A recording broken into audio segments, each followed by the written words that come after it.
a part two to a lecture we did 2 years ago regarding the benefits of DSAEK, or Descemet stripping automated endothelial keratoplasty. I will begin this talk with a new technique. We presented DSAEK 2 years ago. This talk I will be talking about Deep Anterior Lamellar Keratoplasty using a big bubble technique. So some of you might have seen some of these slides. I used some of them before. So historically, penetrating keratoplasty has been around for over 100 years. It was initially described by Erasmus Darwin in 1760. However, the first successful penetrating keratoplasty didn't occur until 1905. This technique has not changed in over 100 years until recently, where endothelial keratoplasty started being performed around 2003, 2004. So penetrating keratoplasty is an excellent procedure yielding a graft survival rate of around 90% lifetime. It's the most successful out of all organ transplants, and 20% of these patients end up having a rejection episode that is often successfully treated with topical steroids. However, there are several downsides to penetrating keratoplasty. Number one is the high irregular astigmatism that results when we sew a new cornea onto the eye. There's also operative risks during open sky surgery, and post-operatively there are risks related to the sutures as well. These sutures can lead to infections, rejections, and most importantly, anytime we perform a penetrating graft, the eye loses its structural integrity. So these patients, anytime they get hit on their eye, be it with a finger or an elbow, they have the risk of, open globe and poor prognosis when we re-sew these together. So today I'm going to talk to you about selective forms of transplantation. There's a list of these procedures here. Let me see if I can. So starting from the top, we have phototherapeutic keratectomy that is very effective at treating superficial scars such as Bowman's anterostromal scars. Then we have anterior lamellar keratoplasty, which is seen here, which is useful for superficial scars in the anterior stroma. However, there is an interface between the new cornea and the recipient cornea that limits the vision when we perform an anterior lamellar graft. So today we're going to start talking about this deep anterior lamellar keratoplasty, or DALK, where you remove all of stroma and you maintain Descemet's membrane and the patient's endothelium. What this yields is an excellent visual outcome with no risk for rejection. What we see here is the penetrating graft, where we take the whole cornea off, and then we have the DSAEK procedure, which I talked about 2 years ago, and I will be presenting the outcomes of our surgeries in Mayaguez as a second part of the lecture. And then DMAC is something that's new, but in my opinion is not ready for prime time for patient use. So deep anterior lamellar keratoplasty, or DALK, what we're doing is we're using a needle with air to obtain a pneumodissection in between the plane of stroma and Descemet's membrane. We're, in a sense, performing a reverse DSAEK. We're taking off the stroma, keeping the patient's Descemet's membrane and endothelium, and replacing 90% of the cornea with a donor cornea. This technique was initially described in 2002 by Drs. Anwar and Teichman. Their results were 68% success. My experience here in Puerto Rico has been 100%, but in my lifetime it's been 80%. But anyway, let's keep on talking. So the steps for the DALK procedure. What you do is you perform a partial thickness trephination to about 70% And then you stick a needle, bevel down, into the deep stroma and inject air. What you want is, you want that air to get into the plane of Descemet and stroma.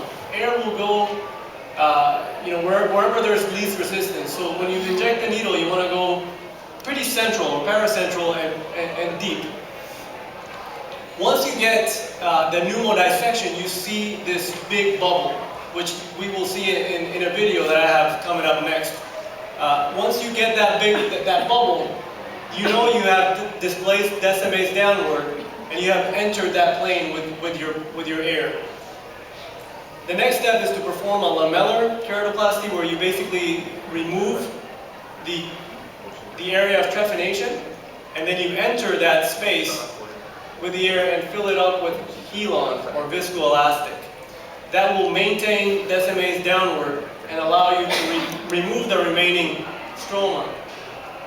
Can I have the other pointer, please? Anyone have that other green pointer?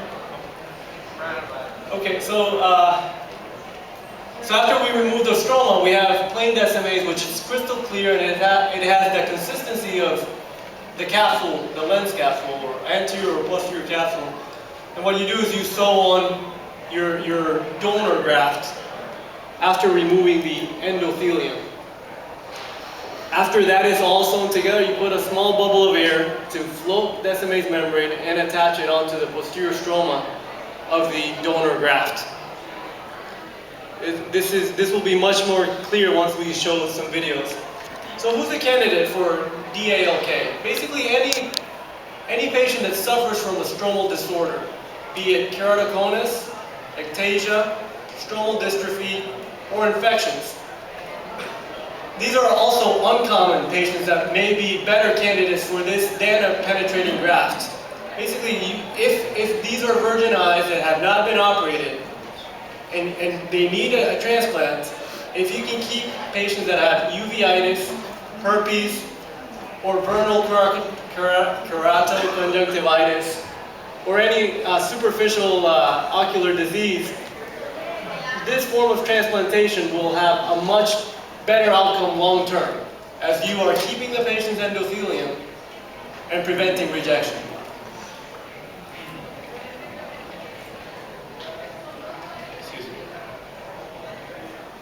So this is such a patient.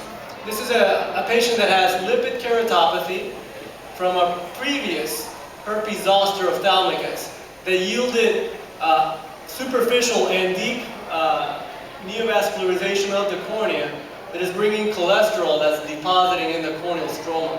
This patient is somewhat neurotrophic, and these vessels will lead to a higher risk for rejection if we perform a penetrating graft. If on this patient, once that lipid covers the pupil, if I can keep this patient's endothelium, I reduce his or her risk for needing multiple grafts down the road. I don't know if you can see the vessels on these, on this big picture here, but they're nice and thick and juicy. So our first case is a 39-year-old female with keratoconus that is intolerant of her contact lenses. She has been fitted with rigid gas-permeable contacts, and she sees badly out of both eyes with glasses.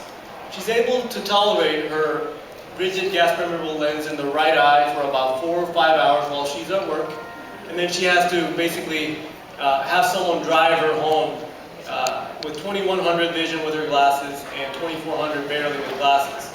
Initially what we did is we fitted the right eye with a hybrid lens, which was much better tolerated. However, the left eye was so steep that I couldn't fit a contact. I don't have preoperative pictures, but in the video you will see her cornea. This is our pachymetry values. I measure the pachymetry on all these patients so I can know how deep to trephine. Here's our video. What we see here is the apical corneal scar. Superior is on your right, inferior is on your left. Excuse me, other way around. Left is superior, inferior is on the right. And you see the apical scar. If we were to do this tangentially, you would see a very steep cone. What I've done is I've marked the center of the cornea and I'm doing my little marks. I've edited this video as little as possible so you can see every single step of the surgery, given that it's somewhat complex to follow. And then we're going to do a trephination to about 300 microns. I'm using an 825 Hesberg-Barron trephine. I obtained good suction, and then you'll see that I'll carefully advance the trephine, making sure that I'm not seeing aqueous. Once I get down to around 70% thickness, I'll loosen the suction and remove the vacuum trephine. What we see here is a partial thickness trephination. I'm checking with my forceps. And then with a crescent blade, I'm going to start on the lamellar plane. This allows me to see how deep I am. I want to make sure I don't have Descemet's right underneath me. If I perforate with my needle, then I lose the ability to get the bubble. So this is the critical step right here. I have a bevel down needle, 27 gauge, and I'm going to insert it deep into the stroma.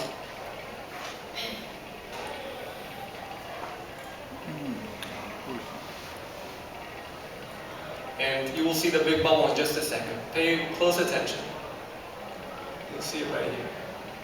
I'm not sure if you guys can see that, but you see the whitening all the way around on the trephination site. And this area of whitening is pneumatization of the stroma. What I'm doing here is I'm making a paracentesis incision to decompress the anterior chamber and lower the intraocular pressure. It's hard for me to show you from here, but there are some small bubbles in the anterior chamber that confirm that Descemet has been displaced posteriorly.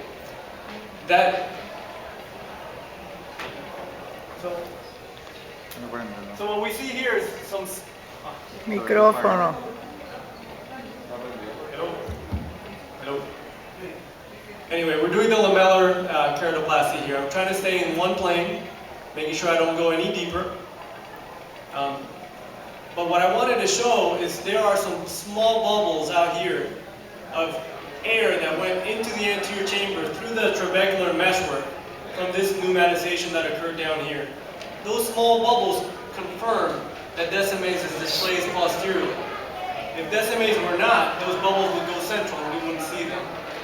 They're hard to see, but they're right there. So now I'm going to enter that air bubble space, and there we see that the bubbles move centrally, so Descemet has been displaced back to its normal anatomy. And then we're going to inject some viscoelastic into that space. You see those bubbles coming outward. Okay? And then I'm going to cut all this stroma off, making sure that I don't perforate Descemet's membrane. Again, this is like working on top of the capsule. So you want blunt instruments, and you want to be pretty gentle. And then what I'll use here is I'll use an iris spatula. I'm pressing to make sure the bubbles aren't coming out, that we haven't perforated. I use an iris spatula to guard myself, and I'll use a super sharp blade to cut the stroma. I use a divide and conquer technique, similar to what us cataract surgeons use routinely.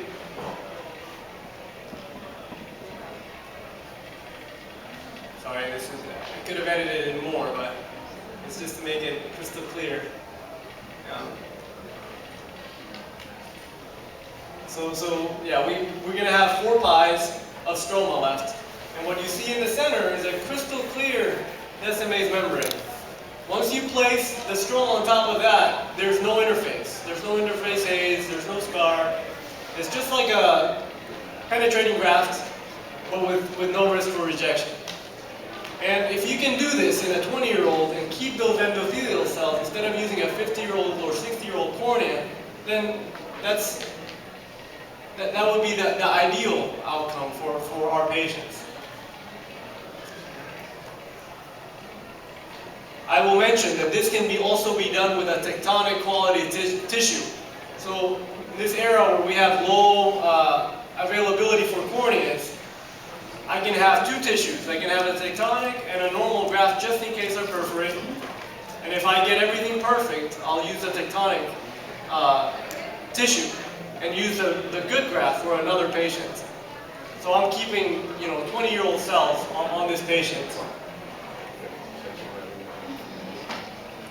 And what you see here is I'm trying to cut as perpendicular and as close to my trephination site as possible to decrease astigmatism.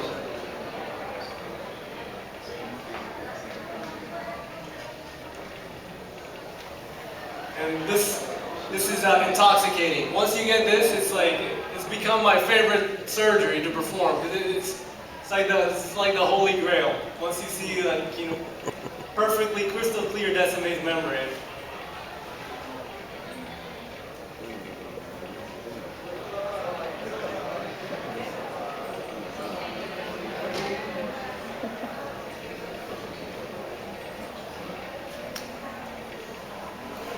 And there we have crystal clear Descemet. What we're doing here is we're removing the endothelium from the stroma to keep the anatomy perfect. So we remove the endothelium and then we basically sew that on. I make sure that there's no helon left over in the on top of Descemet membrane. So I wash that out with BSS and then dry it and then sew that on. And when I'm sewing, I want to go as deep as possible without perforating.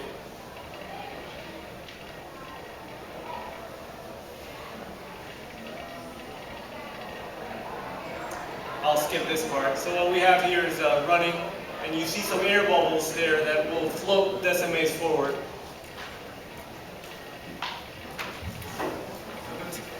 Continuing on. This is our patient post-op day 1. You see the air bubble inside the anterior chamber, and I've dilated the pupil, make sure I don't get a block. Post-op day 1, she's maybe 2400. And at 1 month, I start taking sutures out, and here she is, not even 3 months out, 2070 uncorrected, with glasses correcting to 2025. Beautifully clear cornea. And I will show you here that, given that this cone had been that cornea was stretched out from the keratoconus, we have some striae from Descemet that was pressed back. Optically, that doesn't interfere in any way. She sees great. There's another keratoconus patient, this time a 31-year-old gentleman, again unable to tolerate contacts. We performed the same procedure, however here we used a tectonic graft. This gentleman has such a cone that this is the type of gentleman you told him, the next time you rub you might get a white cornea. He was about to get a hydrops. And when I do pachymetry, I can't even measure. So it's less than 300 microns, is what I'm trying to say, essentially. And this is him with a tectonic graft on the first day. We use a graft, when I say tectonic quality, it's less than 1,000 cell count. The graft was blue the next day, but clears beautifully. And 3 weeks, I haven't seen him yet to remove sutures. He's 2,200 without any sutures removed at 3 weeks. So the advantages. The main advantage is we're keeping the patient's endothelium. This, in turn, reduces the rejection rate, and this procedure is almost an extraocular procedure. There's no open sky risks, and the patients recover much quicker because I start taking out the sutures much quicker, and there's no need for corticosteroids. I stopped the corticosteroids within 3 to 4 months, so there's no cataract risk, and basically many advantages. The disadvantage is that it's more time consuming and that it is somewhat technically challenging. I mentioned here graft-host mismatch because for these keratoconus patients that are really thin, when you put a tectonic graft, it looks a little bit bigger. But eventually that shrinks down and you don't get that mismatch. So moving on quickly, this is just an update on DSAEK. We presented this in 2010 and I just want to present my outcomes in Mayaguez. So DSAEK is the reverse of what we just showed. We're just going to replace the endothelium. So this is a selective form of transplantation where instead of removing all of the cornea, we're going to remove Descemet's membrane and the diseased endothelium and replace that with healthy endothelium from another donor cornea. Who's a candidate? Basically any endothelial dysfunction patient, such as Fuchs, bullous keratopathy, and anyone, they have to be able to lay flat. That's the only other criteria I have. And then again, faster recovery, astigmatically neutral procedure. We're keeping the lens of the cornea intact, so the patients end up seeing like they were supposed to see after having a cataract surgery that the cornea didn't clear. And most importantly, again, we keep the structural integrity of the eye. So if they get hit on this eye will withstand that injury, just like a cataract patient would. These are our steps. We make a limbal incision about 4 millimeters, and then we use a stripper to remove the diseased Descemet membrane with the diseased endothelium. And the critical step here is that the donor cornea, we perform a microkeratome cut, which yields 2 lamella, the anterior and the posterior. The posterior lamella is then folded in a taco conformation and inserted into the anterior chamber. It is then unfolded, and then an air bubble is placed underneath those cells to place them against the posterior stroma of the recipient cornea. Once those cells start pumping, they vacuum themselves on to the posterior portion of the cornea and serve as a new pump mechanism to clear the cornea, dehydrate the cornea, and also resolve the epithelial bullae, which are seen up here. So it doesn't just treat the vision, it also treats the pain. This is an edited video where we did cataract surgery and a DSAEK procedure. The lens is placed. We then mark the epithelial surface as a guide to denote the area we're going to denude of Descemet's membrane. We use the stripper to remove Descemet's membrane as it is seen here. I will mention that 90% of my cases in Mayaguez are not this crystal clear, or I would say 99% of them are not this crystal clear. This is just for the video. And then basically here we see the donor graft that has been pre-cut, put a little viscoelastic or Helon on the endothelium, fold it as a taco, and insert it as atraumatically as possible into the anterior chamber. We then close the incision and try to manipulate that tissue as little as possible. Any excess manipulation of the endothelial cells will cause cell death. So you try to touch it as little as possible and then place an air bubble underneath. If it is a little decentered, we use this roller to center the graft. This patient will remain supine for an hour in the vacuum and then go home and lay flat and look upward for 24 to 48 hours.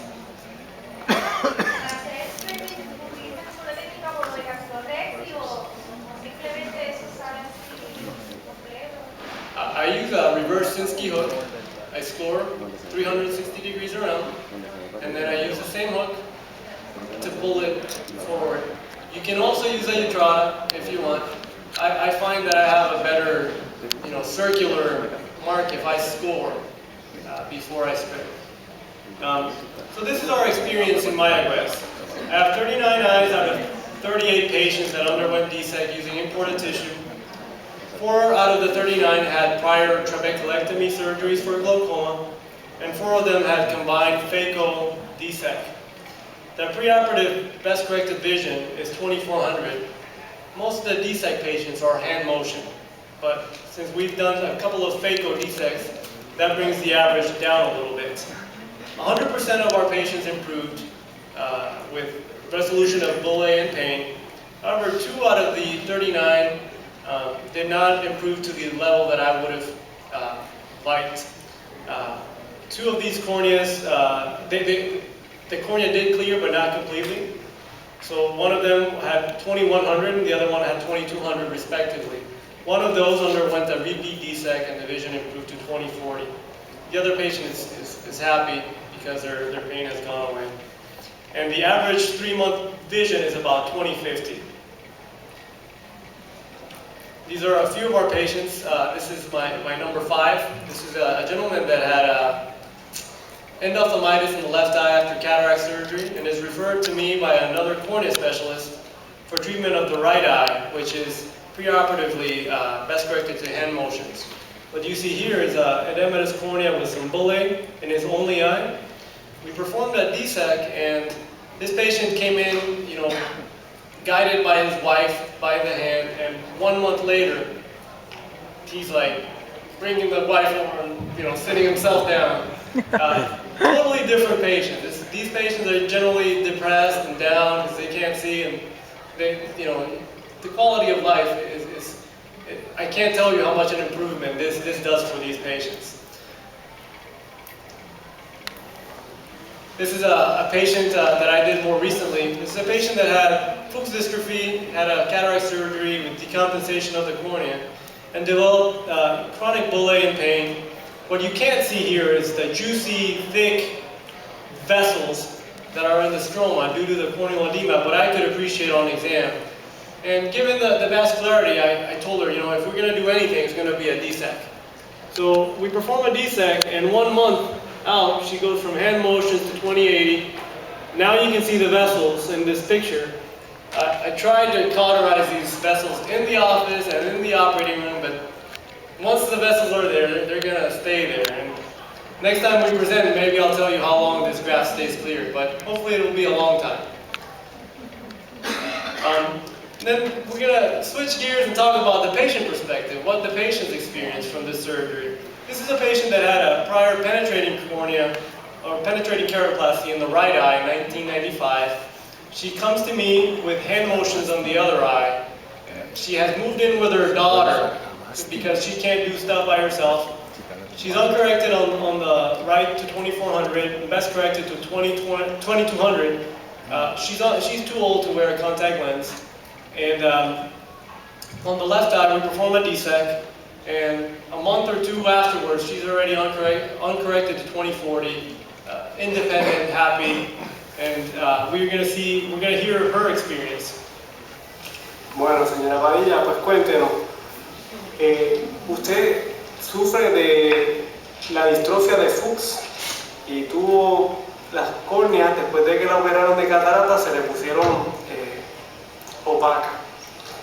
¿Hace cuánto le trasplantaron el ojo derecho? 10 años. 15 años. Y le hicieron un trasplante completo. ¿Cómo usted ve por The daughter eso? sitting right next to her. She's very eager to answer. Sí, ¿cómo ha visto por ese ojo desde que la operaron Bueno, de trasplante? veía bien, pero ahora últimamente estaba viendo un poco. ¿Usted puede leer por ese ojo? No. Su espejuelo. ¿Usted puede leer, aunque sea el periódico, por ese ojo, con su espejuelo? Okay. ¿Hace cuánto se hizo el trasplante de endotelio en el ojo izquierdo? El izquierdo. Ajá, el ojito izquierdo. ¿Hace cuánto se operó? 3 meses. ¿Cómo ve por ese ojo? ¿Con espejuelo? ¿Sin espejuelo? Sin espejuelo, veo. ¿Puede leer el periódico? Y lo puedo leer. El periódico. Muy bien. ¿Cuánto tiempo se tardó en ver por ese ojo? No, como la semana, como las 2 semanas. ¿Tuvo alguna molestia después del trasplante? ¿Se le hizo muy difícil acostarse 2 días? Bueno, cuando me operaron, tuve que dormir por unos días hacia arriba, pero lo hice. Y en su opinión, la calidad de la visión del ojo izquierdo que se hizo el trasplante de endotelio comparado con el ojo derecho, que fue el que le hicieron el trasplante penetrante, ¿cómo es la calidad de visión de un ojo comparado con el otro? Bueno, el derecho, noté que fue mucho mejor. corriendo. Yo.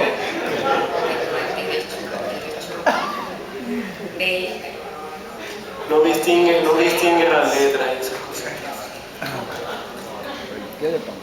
Si usted se fuese a operar de nuevo, si usted tuviese la oportunidad de escoger qué tipo de trasplante usted se haría para su condición de ojo, usted se haría el trasplante de endotelio, que fue el que se hizo en el izquierdo, o se haría el trasplante completo. Yo cogería el que me hicieron al izquierdo.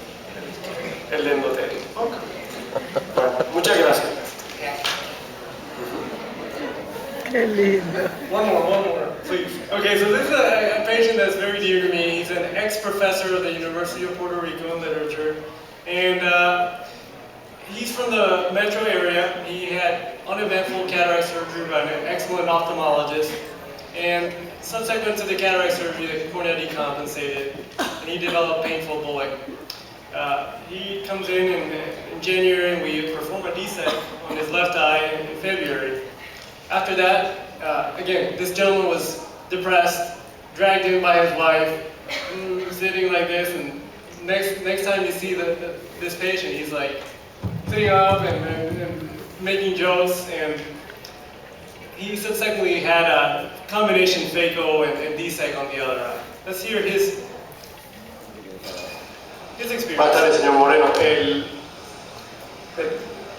Primero que nada, le quiero dar las gracias por haber accedido a esta entrevista. Yo quería preguntarle a usted pues, que nos haga su historia de qué pasó con sus ojos y pues, cómo ha sido el transcurso de su experiencia después de sus trasplantes de endotelio. Cuénteme usted cómo empezó todo. Bueno, el 7 de junio de 2010 yo llegué a un punto en que he perdido casi la visión del izquierdo y el derecho tampoco estaba muy bien, pero podía ver. Entonces me hicieron una operación de catarata, estuve en tratamiento varios meses y veía que no progresaba. Entonces un oculista de San Juan me recomendó que viniera a Mayaguez. Vine, me operó bueno, me dio en enero de 2011 y en febrero me operó de la ojo izquierdo y el resultado fue positivo. Entonces, pues, indudablemente, visto el gran éxito, pues vine a operar el ojo derecho aproximadamente 6 meses después y desde entonces, pues mi calidad de vida cambió por completo, porque yo pues, fui profesor. No puedo vivir feliz sin leer y sin escribir y prácticamente eso me era muy difícil. Ahora puedo leer y escribir y estar varias horas ante la computadora al día y mi calidad de vida cambió por completo. Y la lástima es que no vine antes a verlo usted, porque me hubiera ahorrado muchos problemas. Qué lindo. Cuénteme, ¿alguien en su familia ha tenido problemas con las córneas? ¿Algún hermano, hermana, Mi hermana. pariente? ¿Su hermana? ¿Qué pasó con su hermana? No sé exactamente, pero sí que tuvo problemas con la córnea y tuvo también otros problemas.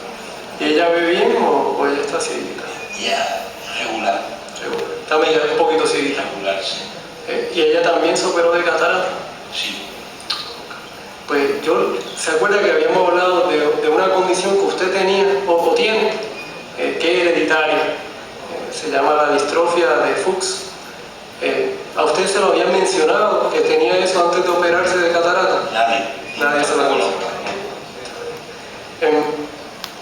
Cuénteme, ¿usted veía mejor antes de operarse de catarata? Perdón. Después de operarse la catarata, ¿usted veía mejor o peor que antes de operarse? Mucho mejor. No, antes del Sí, trasplante. antes del trasplante. Y hoy, después del trasplante, veía muy bien. Y sin embargo, y antes apenas podía ver. Con el ojo izquierdo prácticamente nada. Pero antes de operarse de catarata, ¿usted veía más o menos por ese ojo? Sí. Sí, veía. Entonces se operó de catarata y quedó peor.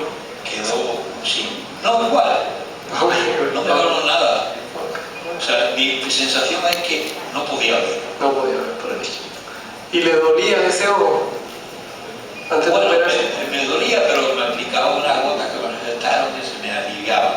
Sentía molestia continuamente, Continuamente. pero no tanto como dolor.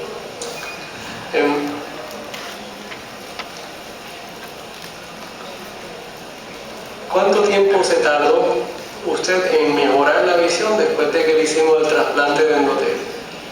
Bueno, 2 o 3 meses en el primer caso. Y en el segundo vi más rápidamente. Un mes y medio. Sí.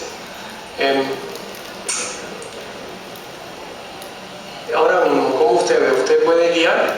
Sí, lo vio por decisión, pero no vea. Ahora sí, por ejemplo, puedo hacer algo que hacía años que no podía hacer, es ir a un restaurante y leer el menú de la comida sin espejuelos. ¿Y antes con los espejuelos lo podía leer o con mucha dificultad? Pero sí, bueno, no. ¿Y ahora mismo tiene la molestia que le daba antes? ¿O ya No. Tengo alguna molestia de vez en cuando en el ojo izquierdo, pero muy suave y tolerable. No como antes. Francamente, no me crea problema ninguno de los dos ojos. Muy bien.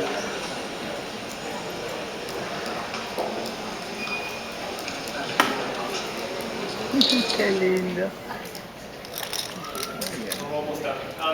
So these are his eyes. This is uncorrected vision and best corrected vision. So in summary, there are several advantages to performing selective corneal transplantation. As you see in this table, the Deep Anterior Lamellar technique allows us to reduce rejection rate, to perform an almost extraocular procedure, and use tectonic quality tissue. The DSAEK yields a much better visual outcome with an astigmatically neutral procedure and a much faster visual recovery. So in summary, selective forms of transplantation may yield better outcomes for our patients. The Deep Anterior Lamellar Keratoplasty using the big bubble technique is an excellent alternative for stromal disorders, and DSAEK is now considered the standard of care for endothelial dysfunction. I'd like to thank my partner and best friend, my father, and my best friend as well, my mother, office staff and OR staff, and all the patients that allowed me to use their information for this presentation. Thank you.